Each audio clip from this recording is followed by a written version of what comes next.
وموانا وملجانا ومولانا محمد أما بعد فأعوذ بالله من الشيطان الرجيم بسم الله الرحمن الرحيم والفجر وليال عشر والشفع والوتر والليل إذا يسر هل في ذلك قسم لذي حجر سبحان ربك رب العزة عما يصفون وسلام على المرسلين والحمد لله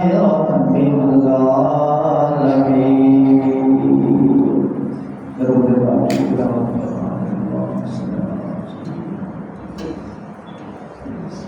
مولانا محمد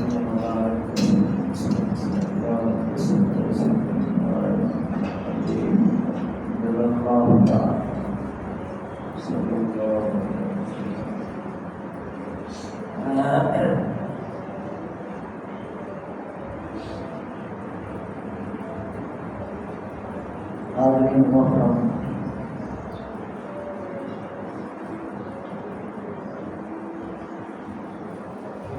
نہایت ہی واجب الاحترام دوستوں،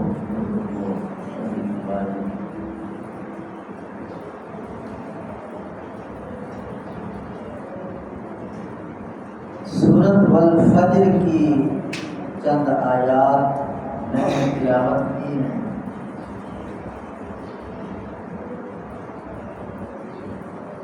والفجر، اللہ سبحانہ و تعالی فجر کے وقت کی قسم اٹھا ہے۔ مجھے فجر کی قسم، یہ فجر کا کون سا وقت ہے؟ ویسے ہر روز آنے والی فجر وہ بھی بڑی اہم ہے۔ فجر کے وقت فرشتوں کی ڈیوٹی تبدیل ہوتی ہے۔ جو رات والے ہوتے ہیں وہ فجر کے وقت جانے کی تیاری کر رہے ہوتے ہیں۔ جو دن کے فرشتے ہوتے ہیں وہ بھی فجر کے وقت آنے کی حاضری ہوتی ہے ان کی۔ تو علماء کرام نے لکھا ہے کہ اس والفجر سے مراد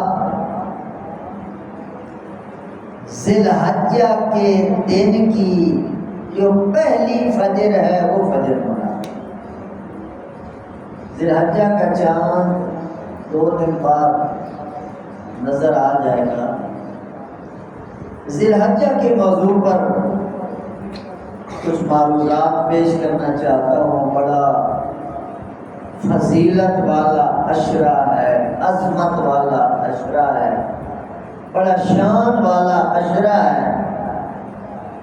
تو موقع پر اگر بات کر دی جائے تو ذرا اہمیت ہو جاتی ہے، جذبات بیدار ہو جاتے ہیں، عمل کا جذبہ تیز ہو جاتا ہے۔ فجر کی قسم،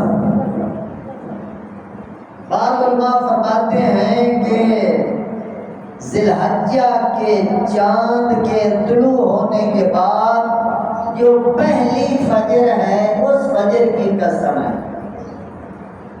اور ایک روایت یہ ہے کہ اس فجر سے مراد نامی ذی الحجہ کو جو پہلی فجر آتی ہے وہ فجر مراد۔ دونوں اہم ہیں۔ ذی الحجہ کی پہلی فجر بھی بڑی اہم ہے، اور 9 ذی الحجہ کی فجر تو سب سے زیادہ اہم ہے۔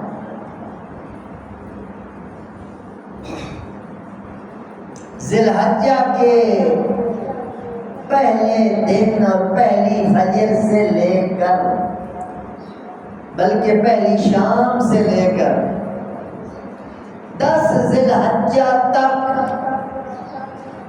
نیری فضیلتیں، نیری برکتیں، نیری رحمتیں، نیرے انوارات، ایسے سمجھو کہ رمضان المبارک کی یاد دوبارہ تازہ ہو جائے۔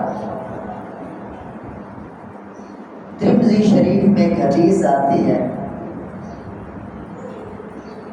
کہ 10 ذی الحجہ میں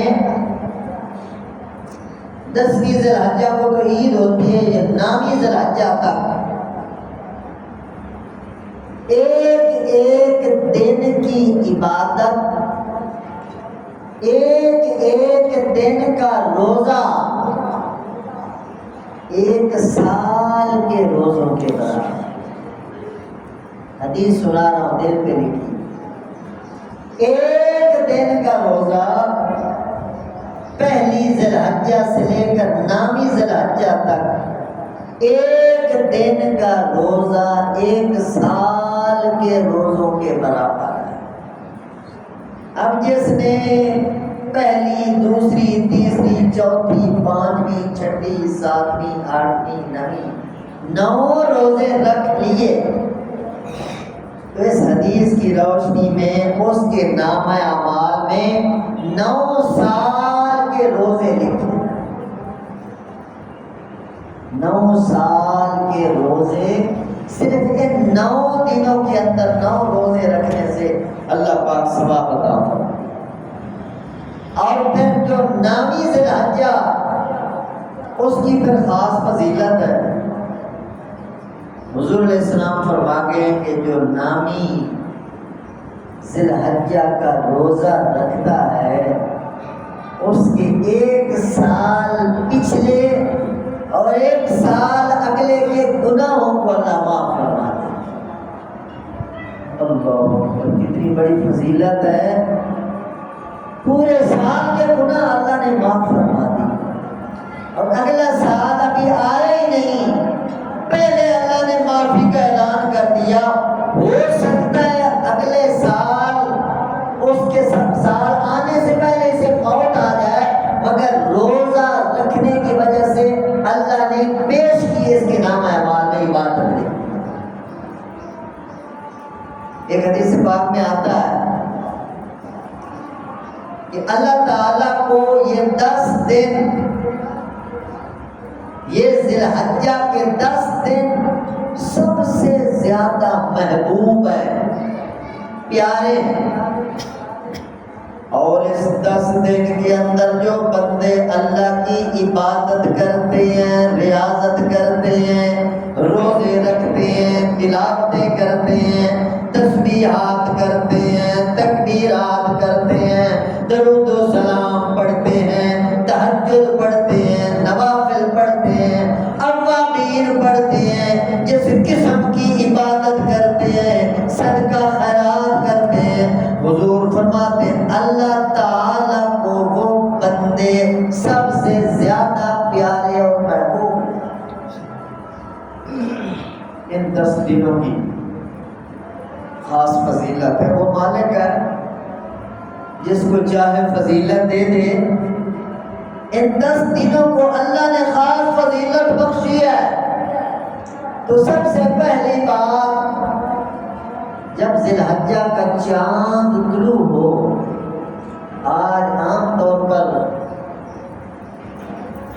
چاند نہیں دیکھا جاتا، لوگ ہلال کمیٹی پر اعتماد کر کے اندر بیٹھے رہتے ہیں۔ چاند دیکھنا سنت ہے، ثواب کی چیز ہے۔ دیکھیں چاند کو، خاص طور پر یہ ذی الحجہ کا چاند توجہ سے دیکھیں، کیونکہ یہ بڑی برکات کے ساتھ، بڑے انوار کے ساتھ، بڑی خیرات کے ساتھ یہ طلوع ہوتا ہے۔ جب چاند میرے دوستو آپ دیکھیں، چاند نظر آئے، آپ چاند کو دیکھ کر یہ دعا کریں، اللہم اہلہ علینا بالیمن والایمان والسلامت والاسلام والتوفیق لما تحب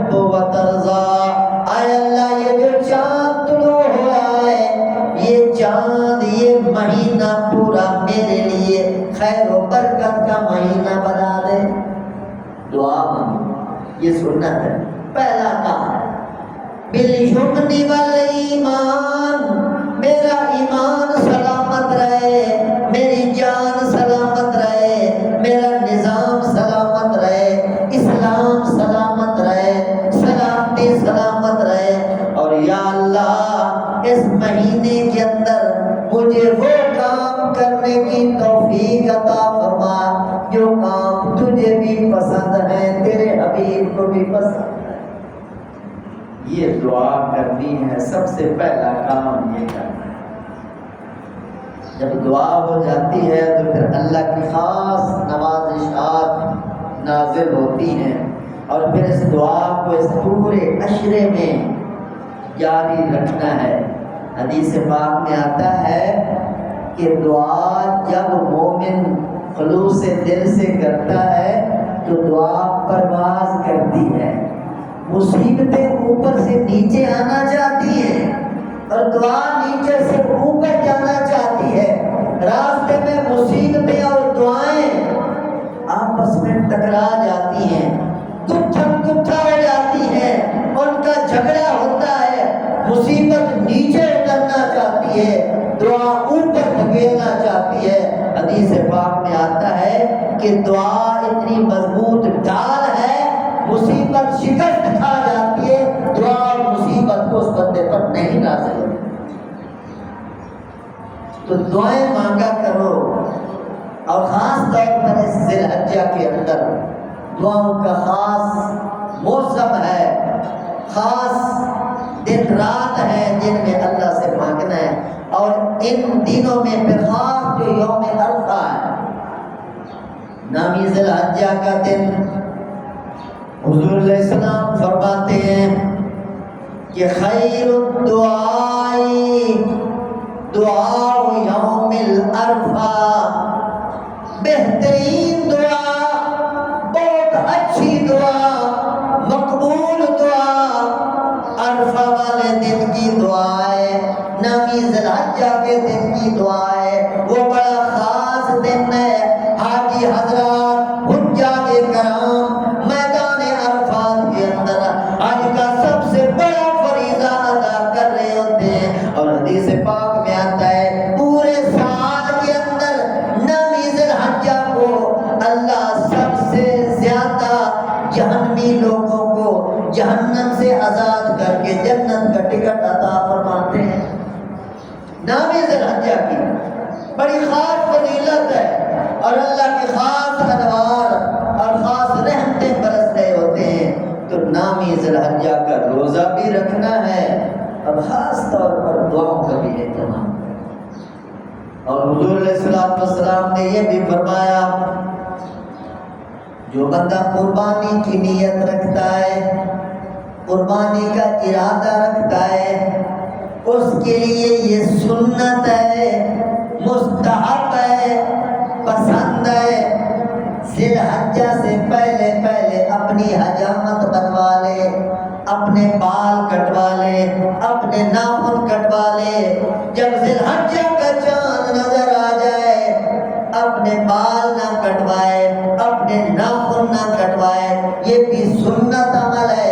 اللہ پاک کو یہ بات بھی پسند ہے۔ قربانی کرنے کے بعد پھر اللہ کے دربار میں دعائیں مانگ مانگ کر پھر ناخن بھی کاٹے اور بال بھی کٹوا دے، یہ نبی کی ادا ہے۔ اسی طرح میرے محترم دوستو، اس عشرہ ذی الحجہ کے اندر سب سے بڑی چیز وہ قربانی ہے۔ قربانی کا جانور اللہ کے نام پر ذبح کرنا ہے۔ حدیث پاک میں آتا ہے کہ 10ویں ذی الحجہ کے علاوہ بندہ 100 اونٹ اللہ کے راستے میں قربان کر دے، اتنا ثواب نہیں ملے گا جتنا ثواب 10 ذی الحجہ کو اللہ کے نام پر ایک بکرا قربان کرنے پر ملتا ہے، کیونکہ اللہ نے فضیلت بخش دی۔ تو گائے کا حصہ ڈال دیا، کسی بھینس میں حصہ ڈال دیا، اونٹ میں حصہ ڈال دیا، پاک میں آتا ہے کیونکہ اس دن کو اللہ نے فضیلت بخشی ہے. فصل لربک وانحر، اللہ نے قربانی کرنے کا حکم دیا ہے. جو ایک دمبا یا ایک بکرا آپ اس دن اللہ کے راہ میں قربان کریں گے، اس کے علاوہ باقی دنوں میں جتنی قربانیاں کریں اس ایک دمبے کا مقابلہ نہیں کر سکتے. تو صحابہ کرام نے عرض کی یا رسول اللہ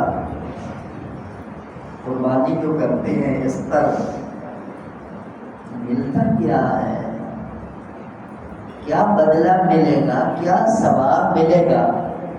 تو حضور علیہ السلام نے فرمایا قربانی کے بال، قربانی کی کھال، قربانی کے سینگ، قربانی کے کھر، اس کا خون وہ تمہارے نامہ اعمال میں وزن بنا کے رکھا جائے. ایک ایک بال پر اللہ ایک ایک نیکی عطا فرمائیں گے. صحابہ کرام نے دوسرا سوال کیا یا رسول اللہ بکری کے بال یا گائے کے بال ان کی اور حیثیت ہوتی ہے، مگر جو دمبے کے بال ہوتے ہیں وہ تو بہت زیادہ ہوتے ہیں. بھیڑ کے بال الجھے ہوئے ہوتے ہیں، اس طرح اونٹ کے بال بہت زیادہ ہوتے ہیں. فالصوف یا رسول اللہ اس اونٹ کے بارے میں آپ کا کیا خیال ہے؟ تو حضور علیہ السلام نے فرمایا کیسے سوال کر رہے ہو، اللہ پاک کے لیے کیا مشکل ہے. اللہ نے جب وعدہ کیا ہے تو اللہ اونٹ کے ایک ایک بال کے بدلے میں ایک ایک نیکی عطا فرمائیں گے. بھیڑ اور دمبے کے ایک ایک بال تو ساری زندگی بھی گننا چاہو نہیں گن سکتے ہو، اللہ ایک ایک بال کے بدلے میں ایک ایک نیکی عطا فرمائیں گے. ایک قربانی کرنے پر اللہ کتنی نیکیاں نام اعمال میں لکھ دیں. اسی طرح یہ بھی حضور علیہ السلام کا فرمان ہے کہ جس بندے پر قربانی واجب ہے،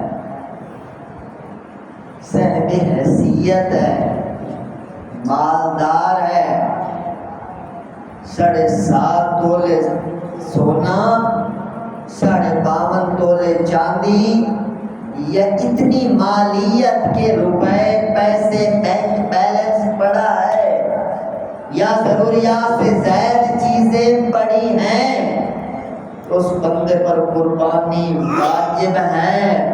اور جس پر قربانی واجب ہے وہ اگر قربانی نہیں کرتا تو حضور علیہ السلام نے ارشاد فرمایا کہ یہ بندہ پھر ہماری عیدگاہ میں آنے کی کوشش نہ کرے. یعنی قربانی کرنے پر فضیلت بھی اتنی ہے کہ جانور کے سینگ اور کھر اور خون اور بال اور کھال وہ سب کچھ نامہ اعمال میں تولا جائے گا. یہ فضیلت ہے. اور جانوروں کو سواریاں بنا کر جنت کی سواریاں بنا کر جنت میں پہنچایا جائے گا. اور جو قدرت کے باوجود دولت کے باوجود نہیں کرتا تو حضور فرماتے ہیں ہمارا بائیکاٹ ہے، ہماری عیدگاہ میں اس بندے کو آنے کی اجازت نہیں. اسی طرح میرے محترم دوستو اس عشرے کے اندر زیادہ سے زیادہ قرآن پڑھنے کی کوشش فرمائیں. یہ بھی حضور علیہ السلام نے خاص حکم دیا ہے کہ تلاوت کرنے کی کوشش کریں، بلکہ ہو سکے تو آپ اس عشرے کے اندر ایک قرآن پاک ختم کرنے کی کوشش کریں. اگر بندہ ارادہ کر لے تو کوئی مشکل نہیں، بڑی فضیلت والا مہینہ ہے. اور حدیث پاک میں آتا ہے ایک دن کا روزہ 1 سال کے روزوں کے برابر، اور رات کے بارے میں آتا ہے ایک رات کی عبادت لیلۃ القدر کی عبادت کے برابر. تو کم از کم ان 10 راتوں میں تہجد کا خاص اہتمام کریں، اشراق کا خاص اہتمام فرمائیں، اوابین کا خاص اہتمام فرمائیں، چاشت کا خاص اہتمام فرمائیں، تسبیحات کا خاص اہتمام فرمائیں. چونکہ اللہ نے فضیلت عطا فرما دی ہے کہ اس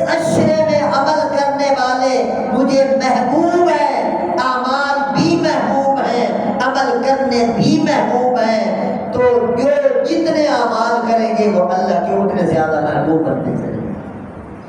اور اس میں درود پاک کی خاص فضیلت آتی ہے، درود پاک کا بھی اہتمام کیا جائے۔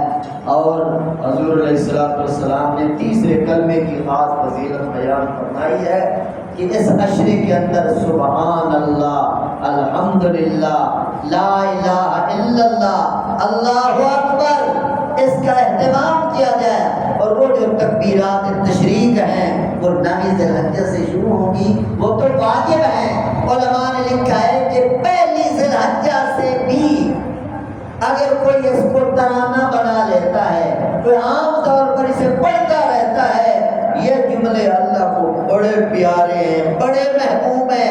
حضور علیہ السلام نے ترغیب دی ہے کہ ذی الحجہ کا چاند نظر آتے ہی اللہ اکبر، اللہ اکبر، لا الہ الا اللہ، واللہ اکبر، اللہ اکبر، وللہ الحمد، ان جملوں کا اہتمام کیا ہے۔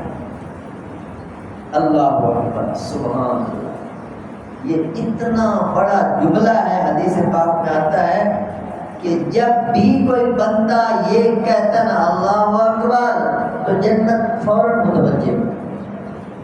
جب کوئی بندہ کہتا لا الہ الا اللہ تو جنت کی کھڑکیاں کھلنے لگ جائیں۔ یہ اللہ اکبر، لا الہ الا اللہ، یہ جملے ہیں اللہ کے عرش کو ہلا دیتے ہیں، فوراً نظام میرے دوستوں متوجہ ہو جاتا ہے۔